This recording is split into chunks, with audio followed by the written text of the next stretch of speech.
কিভাবে সহজে মাটির কলস আঁকা যায় তা আজকে শিখব। প্রথমে একটা বৃত্ত এঁকে নিলাম।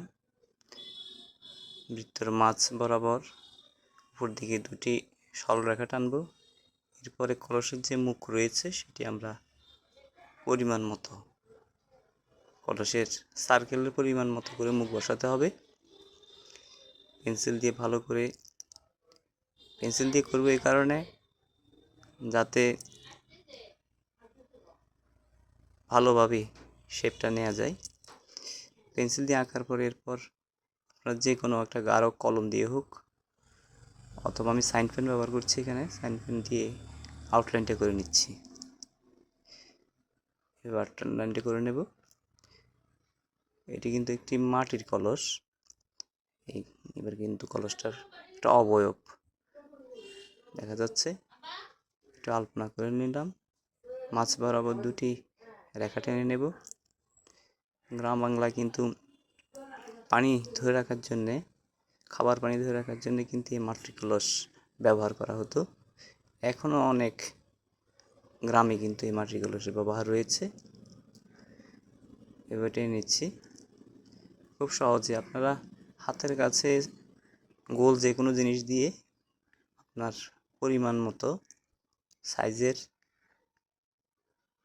অথবা কম্পাস ব্যবহার করেও আপনারা কিন্তু এই কলসটা আঁকতে পারেন।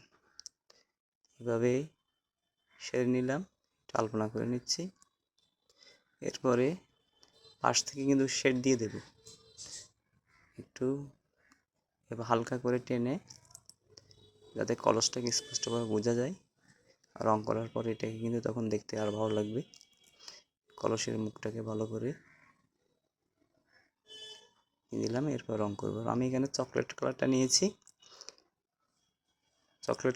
নিয়েছি। মাটির কলস যাতে একটু স্পষ্ট বোঝা যায়। এই রংটা ব্যবহার করলে একটু চকচক হয় এবং এটাতে একটা সুন্দর লাইট আসে এবং মাটির যে ভাব রয়েছে সেটা কিন্তু বোঝা যায়। আপনারা অন্য রং ইউজ করতে পারেন, সরাসরি কালো ইউজ করতে পারেন অথবা খয়েরি ইউজ করতে পারেন। এখানে চকলেট কালারটা ব্যবহার করছি। প্রথমে আলতোভাবে দুপাশ থেকে চকলেট কালারটাকে আমি ব্যবহার করছি।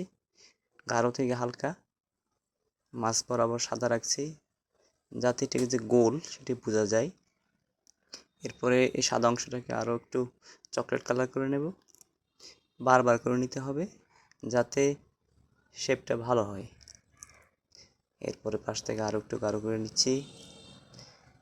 এভাবে করতে করতে আপনি নিজেই বুঝে যাবেন যে আসলে কলসটা একটা চমৎকার একটা কালার ধারণ করবে।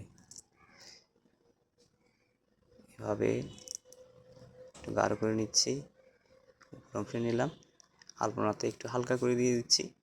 বাড়তি কোনো কিছু করব না এবং এটি কিন্তু দৃষ্টিনন্দন হবে।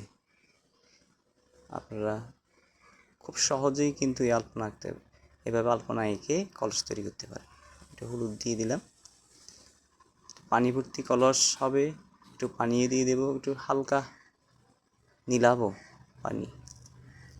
তো হয়ে গেল কলস। ধন্যবাদ।